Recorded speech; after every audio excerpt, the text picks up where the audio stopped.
السلام عليكم جماعة الخير، سافا لاباس ان شاء الله تكونوا بخير. كيف الاحوال؟ كاش برد عندكم؟ كاشنو كاش توحشنا الشتا. مانيش نبان هذو اليامات لانه راكم عارفين بابا راه مريض، ادعوا له بالشفاء ان شاء الله، ربي يشفيه ويعافيه.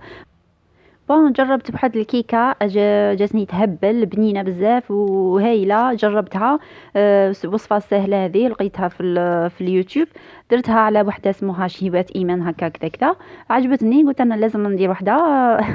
ايا جربتها، قلت شوفي كاين وصفات بزاف في اليوتيوب. بصح هذه اول مره نجربها تاع المقله. قلت انا لازم ملينا شويه شويه، خطره شكوشه خطره مقله خطره. بصح تجي روعه فيها طبقات، انا هذا ما نحب فيها لا كريم بزاف، ويقولوا لا حلوه لا كريم هكا. جو بونس هي درتها كيما هكا. المقطع اللي صورت فيه المقادير تمحالي يا حويكي. على تمحالي اي تمحالي، بصح معليش نكتب لكم وصفه في الفيديو.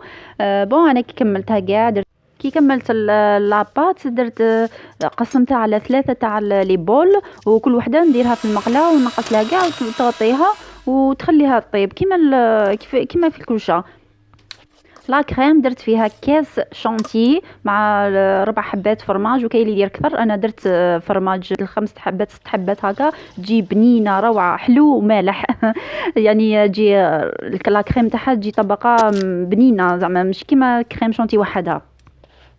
وبعدين درت كاطو اوريو مارك تاع ماكسون، ماركة الجزائر.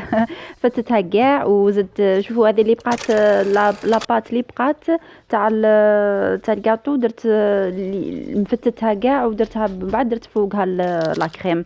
بعد درت كراميل هذاك شويه شويه باش تجي بنينه الكو تاعها من تولي معسله من نقطعها. هيا وزينتها بلا كريم. ذوبت الشيكولا ودرتها في الوسط، ما بغيتش ندير لا كريم شونتي في الوسط، بغيت هكا نزينها باش ما تكونش كلشي بيض. ايا والحواشي درتهم بلا كريم غير شويه شويه، غير باش ندير هذا تاع الكو تاع النوتيلا وكو تاع الكراميل نديرهم في الحواشي هذو. تجي لا تيرت هايله، تجي زعما شكلا وذوقا، يعني تجي بنينه بزاف ومعسله.